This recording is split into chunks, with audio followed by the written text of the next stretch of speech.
Genuine Risk, only the second filly to win the Kentucky Derby, was a Chestnut, Kentucky-bred filly who won the 1980 Kentucky Derby and was the first filly to ever finish in the money in all three U.S. Triple Crown races. Ridden by Jacinto Vasquez, she finished second in the Preakness and second in the Belmont Stakes. The only other filly to compete in all of the Triple Crown legs was Winning Colors, who won the Kentucky Derby in 1988, placed third in the Preakness Stakes and sixth in the Belmont Stakes. Kentucky Derby. The first filly to win the Kentucky Derby was Regret, who won the 1915 Derby 65 years earlier. Since then, the filly Winning Colors won in 1988. Breeding. Genuine Risk's first mating was to the Triple Crown winner Secretariat in 1982. The resulting foal, expected in 1983, would have made history as the first offspring of two Kentucky Derby winners.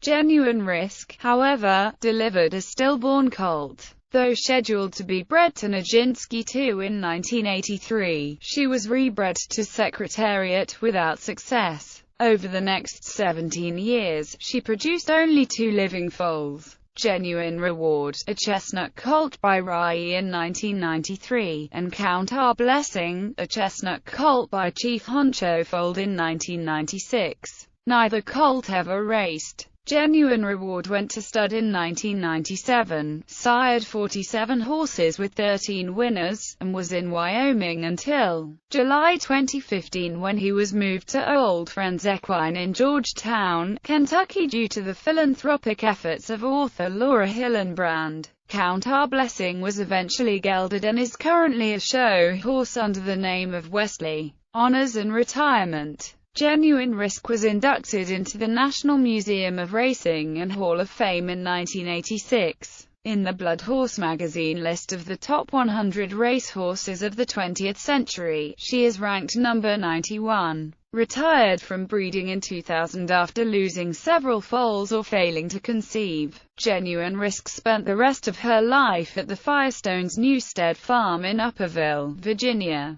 During Memorial Day weekend in 2007, several hundred visitors visited Genuine Risk at Newstead during the annual Hunt Country Stable Tour, on what was to be her last public appearance. At the age of 31, she died in her paddock at the Firestone family's Virginia-based Newstead Farm on Monday, August 18, 2008. Racing yacht names after Genuine Risk. The first boat to win the Chicago Yacht Club's 100th race to Mackinac, a 333-mile course up Lake Michigan from Chicago to Mackinac Island, was the Genuine Risk with a time of 35 hours 8 minutes. The boat, owned by Randall Pittman, was so named in honor of the aforementioned racehorse. "All my boats are named after racehorses," says Randall. Whirlaway, Genuine Risk, Ruffian.